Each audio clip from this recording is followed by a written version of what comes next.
आज की इस खूबसूरत महफिल की सदारत कर रहे जनाब अब्दुल जब्बार साहब,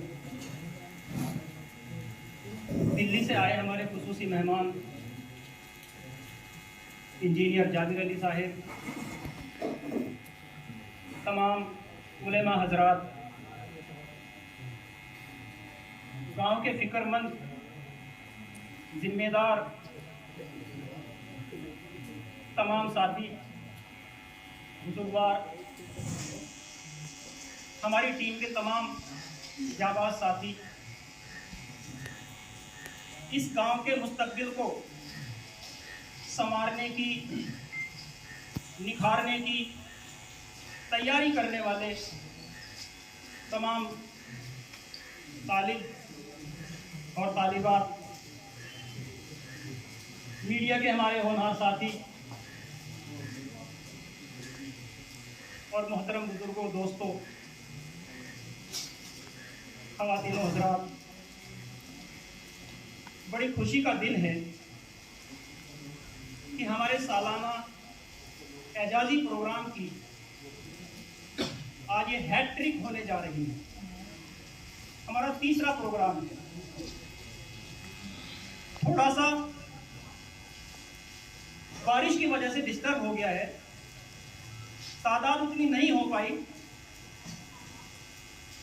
लेकिन कहते हैं कि शेर तो थोड़े ही होते हैं। हमें फिक्रमंद लोग चाहिए। तादाद तो हमें बढ़ानी है आहिस्ता आहिस्ता। हम एजाज के इस प्रोग्राम में हाई स्कूल इंटर पास तलबा और तालिबात को टारगेट करते हैं। उनमें जो मेरिटोरियस होते हैं उनको ट्रॉफीज देते हैं, और बाकी सबको हम मेडल्स देकर उनकी इज्जत अफजाई करते हैं। बाकी सबको इसलिए देते हैं क्योंकि हमारे यहाँ हाई स्कूल तक पहुँचते पहुँचते 50% बच्चे पढ़ाई छोड़ देते हैं, यानी ड्रॉप आउट रेट बच्चों का हाई स्कूल तक वो 50% है। ये हाई स्कूल इंटर के अलावा हम 1-2 कैटेगरी और जोड़ देते हैं। पिछले साल हमने गांव के तमाम LLB पास यानी वकला हजरात को एजाज से नवाज कर एक शोबे को इज्जत बख्शी थी। इस साल जो हमने 2 कैटेगरी जोड़ी हैं उनमें एक हमारे उलेमा हजरात हैं जो इफ्ता फारिग हैं, जिन्होंने इफ्ता किया हुआ है, उनको हमने जोड़ा है। और क्योंकि जो कौमें दुनिया पे राज कर रही हैं, जो कौमें दुनिया पर हावी हैं, जो हुकूमतें कर रही हैं, वो अपनी तालीम के बल पे कर रही हैं। वो अपने छोटे टारगेट नहीं बनाते।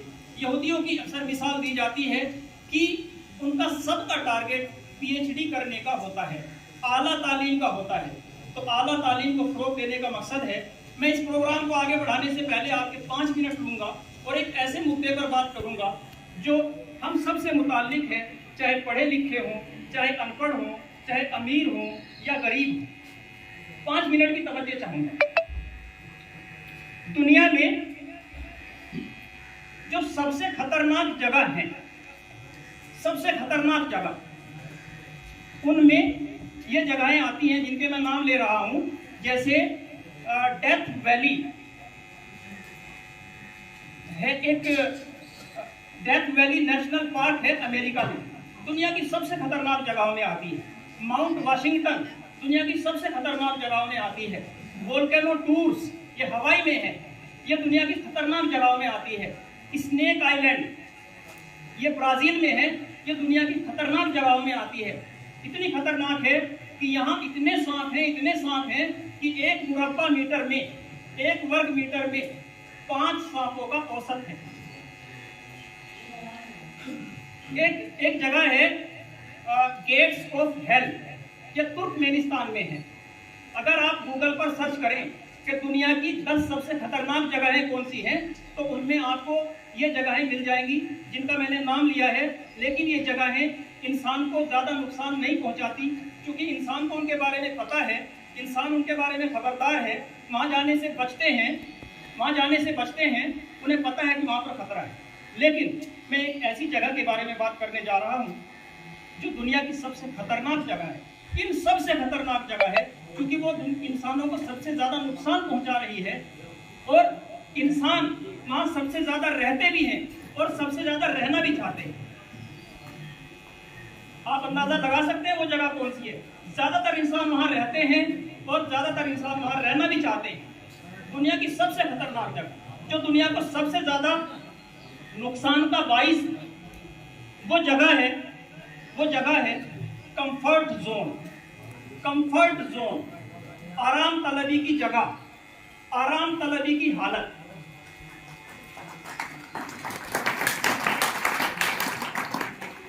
कंफर्ट जोन है। रेस्ट और कंफर्ट दोनों में फर्क है। जब आदमी थक जाता है तो रेस्ट करना एक फितरी अमल है, जाते हैं जो आराम करने से खत्म हो जाते हैं।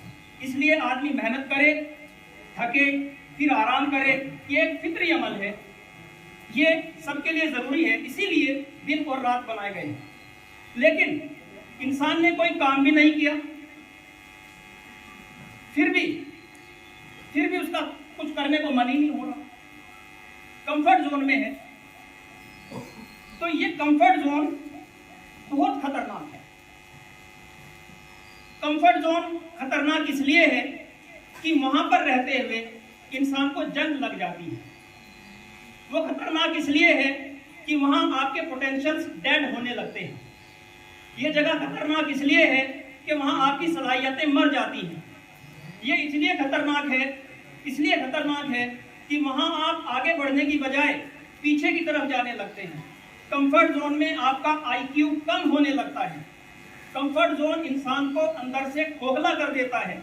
ये ऐसी जगह है जो इंसान को असफला साफिलीन तक यानी निचले से निचले दर्जे मिला कि अभी इतना दर्द नहीं हो रहा है कि उठ जाए। कुत्ता अभी नहीं के चक्कर में दर्द को झेले जा रहा है। तो कुत्ता कहाँ है? कंफर्ट जोन में। एक दूसरी मिसाल देखो, एक हाथी के बच्चे को एक जंजीर में बांध दिया जाता है। उसने तोड़ने की कोशिश की, उससे नहीं टूटी। बाद में वो बड़ा हो गया, ताकतवर हो गया। अब जंजीर तो क्या, वो बड़े से बड़े पेड़ को उखाड़ सकता है। लेकिन हाथी के दिमाग में ये बात बैठ गई है कि मैंने एक बार कोशिश की थी, ये जंजीर मुझसे टूटने वाली नहीं है। हालांकि वो तोड़ सकता है, लेकिन वो कंफर्ट जोन में चला गया। वो तोड़ने की कोशिश ही नहीं करता। वो ये समझता है कि जोर आजमाइश का कोई फायदा नहीं है। तो कंफर्ट जोन में। एक तीसरी मिसाल भी देखो, एक मेंढक को पानी में रखा गया, बर्तन में पानी डालकर उसमें एक मेंढक को रखा गया। पानी को आग पर रख के गर्म किया गया। मेंढक चाहता तो पानी से बाहर निकल सकता था, लेकिन अभी नहीं के चक्कर में वो झेलता रहता है। यहाँ तक कि पानी इतना गर्म हो जाता है कि मेंढक अब चाहकर भी बाहर नहीं निकल पाता और उसी में मर जाता है। कंफर्ट जोन ने उस मेंढक की जान ले ली। कंफर्ट जोन ने उस मेंढक को बर्बाद कर दिया। उस कुत्ते की तरह, उस हाथी की तरह, उस मेंढक की तरह ज्यादातर इंसान भी कंफर्ट जोन में पड़े रहते हैं। कंफर्ट जोन में रहते हैं, कुछ करने धरने का मन नहीं होता और अपने आप को बेकार करते रहते हैं, बर्बाद करते रहते हैं। अगर हमें कोर्स करने का रिस्क, वक्त देने का रिस्क या किसी भी टाइप का रिस्क हमें लेना पड़ेगा, जो आदमी रिस्क। दुबई के शेख राशिद का एक इंटरव्यू बहुत वायरल हुआ, जिसमें उन्होंने एक बहुत काम की बात कही। उन्होंने कहा था कि मुश्किल जिंदगी इंसान को मजबूत बनाती है। मुश्किल जिंदगी इंसान को मजबूत बनाती है और मजबूत इंसान आसान जिंदगी पैदा करता है और आसान जिंदगी कमजोर इंसान पैदा करती है और कमजोर इंसान तनज़्ज़ुली की तरफ जाकर फिर से मुश्किल जिंदगी में दाखिल हो जाता है। इसलिए आप सबसे मेरा हाथ जोड़कर मोहतबाना मेरी रिक्वेस्ट है, दरखास्त है कि अपने कंफर्ट जोन से बाहर निकलें, अपने आप को एक्टिव बनाएं, अपने सोने और जागने के शेड्यूल को ठीक करें, अपने दिमाग को, अपने जिस्म को मेहनत का आदी बनाएं।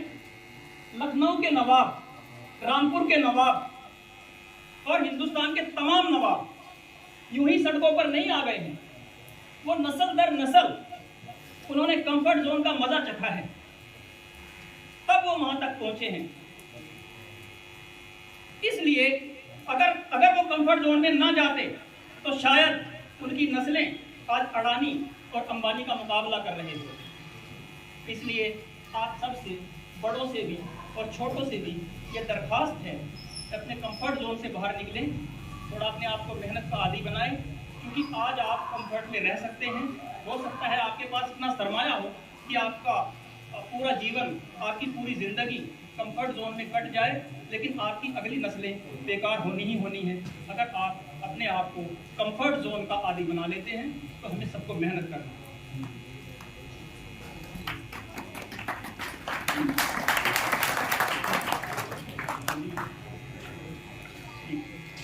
अच्छा, हमारे बीच हमारी खुशकिस्मती है कि एक बड़ी शख्सियत है, इस इलाके की एक बड़ी शख्सियत है। वो कौम के लिए, समाज के लिए, मुआशरे के लिए बहुत दर्द रखते हैं।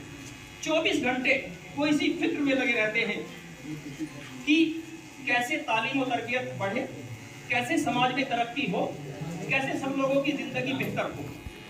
और वो शख्सियत हमारी स्टेज पर जलवानुमा है। उनका नाम है जनाब सईद सागर साहिब। मैं उन्हीं को दावत दे रहा हूँ इन 4 मिसरों के साथ के दुख दर्द झेल के खुशियों की फसल देते हैं। दुख दर्द झेल के खुशियों की फसल देते हैं। जिनमें खतरे हों उन्हीं राहों पे चल देते हैं। जिनमें खतरे हों उन्हीं राहों पे चल देते हैं।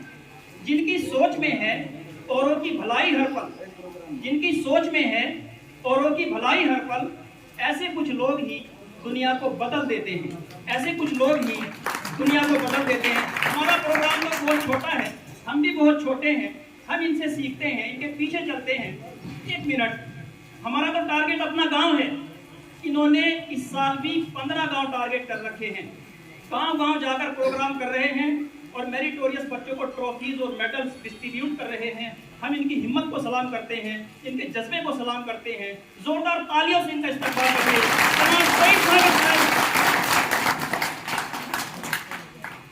ज़्यादा ही ज़रा नवाजी हो गई आदिल भाई, मेरे बड़े भाई हैं, और ऐसा कुछ भी नहीं है, ज़्यादा तारीफ कर दी। मैं एक आम इंसान हूँ, बिल्कुल आपका छोटा भाई बड़ा भाई हूँ, और मैं शुक्रगुजार हूँ आप सब कुल्हेड़ी वेलफेयर ट्रस्ट का कि आप लोगों ने हमें मौका दिया अपनी बात रखने का। और आज के प्रोग्राम की अध्यक्षता कर रहे जनाब ग्राम प्रधान जब्बार साहब और हाजी लियाकत अली साहब, इंजीनियर साहब और तमाम मोअज़्ज़िज़ हज़रात जो डाइस पर मौजूद हैं, मैं उन्हें सलाम पेश करता हूँ। और प्यारे बच्चों और गांव के मोअज़्ज़िज़ हाज़रीन, जिस देश की लगभग 70% आबादी गांव में रहती हो और ज़्यादातर प्रतिभाएं गांव से निकलती हो, उन्हीं गांव का अगर आप स्तर देखते हैं, हम गांव देहात में जाते हैं तो सुविधाएं नहीं हैं, आगे बढ़ने के रास्ते नहीं हैं। मैं भी आपके जैसा ही एक स्टूडेंट था, एक गांव का स्टूडेंट हूँ। नंबर से हकीकत है, मुझे जो दिख रहे हैं मेरे स्टूडेंट रहे हैं, तो उनकी में काबिल सताइश कदम है। इस तरह के अगर हम गांव लेवल पे, हर गांव पे अगर कोशिश हो तो हमारा देश बदल सकता। हम एक संस्था चला रहे हैं, सामाजिक प्रगतिशील संस्था, और वो भी इसी तरह के काम कर रही है। मुझे खुशी है इस बात की, जब 2007 में मैंने ये काम बहुत पहले, जब मैं खुद स्टूडेंट था, शुरू किया था, तो ये गांव उन गांव में से जहां हम पहले बार पहुंचे थे। मेरे याद है एक आपके प्राइमरी स्कूल में हमने प्रोग्राम किया था, और तब से लेकर अब तक 2016 से हम विधिवत रजिस्टर्ड तौर पर ये काम कर रहे हैं। अब उसमें हम कर क्या रहे हैं, आपको ये बात सुननी है। अगर इस कुल्हेड़ी वेलफेयर ट्रस्ट के अधीन भी हम वही काम करें तो मैं समझता हूं कि हम अपने समाज का, अपने गांव का, बच्चों का इतना भला कर सकते हैं कि इतना हमने सोचा भी नहीं है। रास्ता नहीं मिलता, किसी कॉलेज में एडमिशन ले लेता है, कई बार वो कुछ काम सीखने लगता है, कई बार वो प्राइवेट फार्म भर देता है, कई बार वो महाराजा ये जो चरतावल के डिग्री कॉलेज है उनमें एडमिशन ले लेता है। प्यारे बच्चों, आपको विश्वविद्यालय यूनिवर्सिटीज के बारे में कितने बच्चों को पता है? यूनिवर्सिटी कितनी तरह की होती है ये बताइए। हाथ खड़ा करें जिन बच्चों को यूनिवर्सिटी के बारे में पता है, हाथ खड़ा कीजिए। नहीं पता? आपके गांव के बहुत सारे बच्चे यूनिवर्सिटीज में पढ़ते होंगे, पता होना चाहिए। असल में ये आपकी कमी नहीं है, ये कमी हमारी खुद की है कि हम अगली नस्लों को वो जानकारी दे नहीं पा रहे हैं जिसकी उसे जरूरत है। आप मेरी बात समझ रहे हैं? तो हमारा प्रयास ये है कि संस्था को हम चला रहे हैं, उसमें 4 बिंदुओं पे हम काम कर रहे हैं। कितने बिंदु है? मात्र 4 बिंदु। पहला बिंदु उसमें गाइडेंस एंड काउंसलिंग का है। बच्चों, ये तो आपको पता नहीं है कि यूनिवर्सिटी क्या होती है या क्या क्या कोर्सेज आप कर सकते हैं, ये आपकी कोई कमी नहीं है, ये कमी है हमारे एजुकेशन सिस्टम की, या हमारी जो हम बड़े लोग हैं जो आपसे आगे बढ़ गए हैं उनकी कमी है कि आपको बताना चाहिए था लेकिन हम बता नहीं पा रहे हैं। तो प्यारे बच्चों और सम्मानित गांव के साथियों, हमने ये प्रयास किया कि पहला नंबर हमारा गाइडेंस एंड काउंसलिंग का है। हमने उसमें बाकायदा एक गाइडेंस बुक भी तैयार की। सद्दाम, वो गाइडेंस जो पेपर है वो निकाल के लिया। सद्दाम, गाइडेंस एक उस बुक के बाद में 2019 में हमने किताब लिखी।